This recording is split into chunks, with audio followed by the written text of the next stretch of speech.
Hi friends, ഇന്നത്തെ നമ്മുടെ recipe Ramadan special watermelon ഡ്രിങ്കാണ് കേട്ടോ. നമ്മുടെ ഈ കടുത്ത ചൂടിനെ ശമിപ്പിക്കാനും ശരീരത്തിന് റീഫ്രഷിങ് തരുന്നതിനും നോമ്പ് തുറക്കി പറ്റിയൊരു വാട്ടർ മെലൺ ഡ്രിങ്കാണ് നമ്മളിന്ന് ചെയ്യുന്നത്.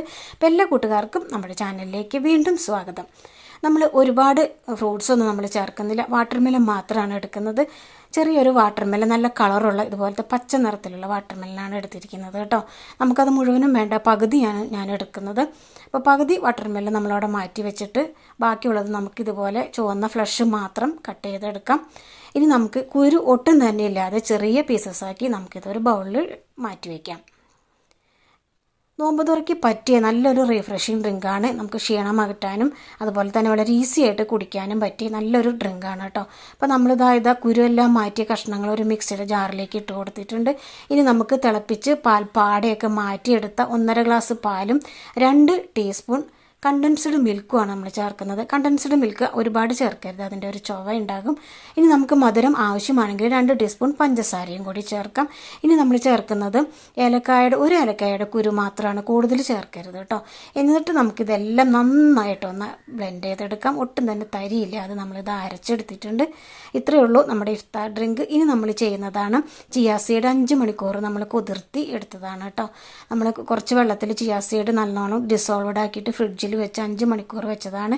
നമ്മൾ അതും കൂടി നമ്മുടെ ഈ വാട്ടർ മെലൺ ജ്യൂസിലേക്ക് ചേർത്ത് കൊടുത്ത് നന്നായിട്ട് മിക്സ് ചെയ്താൽ നമുക്ക് ഈ ഡ്രിങ്ക് സെർവ് ചെയ്യാവുന്നതാണ് കേട്ടോ. ഇപ്പോൾ തന്നെ നമ്മുടെ ഡ്രിങ്കിന് നല്ല തണുപ്പുണ്ട്.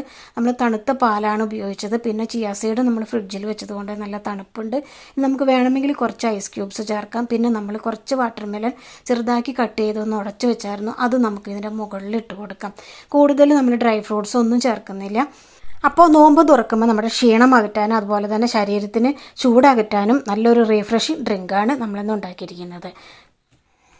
ചിയാ സീഡ് എങ്ങനെയാണ് ഉപയോഗിക്കേണ്ടതെന്നും കഴിക്കേണ്ടതെന്നും നമ്മൾ മുൻപത്തെ വീഡിയോയിൽ പറഞ്ഞായിരുന്നു. ചിയാ സീഡിൻ്റെ ഗുണഗണങ്ങളും നമ്മൾ ആ വീഡിയോയിൽ മെൻഷൻ ചെയ്തിട്ടുണ്ട്. ചിയാ സീഡ് 1.5 ടീസ്പൂൺ മാത്രമാണ് ഒരാൾ ഒരു ദിവസം കഴിക്കാവൂ. 5 മണിക്കൂറെങ്കിലും സോക്ക് ചെയ്തതിന് ശേഷം മാത്രമാണ് നമ്മൾ ചിയാ സീഡ് കഴിക്കാവൂ കേട്ടോ.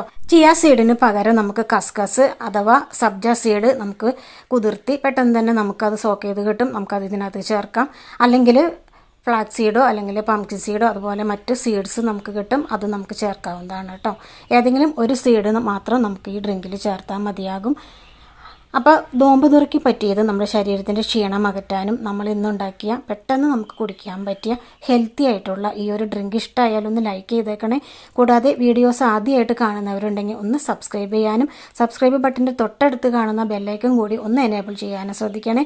അപ്പോൾ എല്ലാവരും ഇതുപോലെ ഒന്ന് ട്രൈ ചെയ്ത് ഫീഡ്ബാക്ക് കമൻറ്റ് ബോക്സിൽ കമൻറ്റായിട്ട് ഇട്ടേക്കണേ. അപ്പോൾ see you next video. Bye by.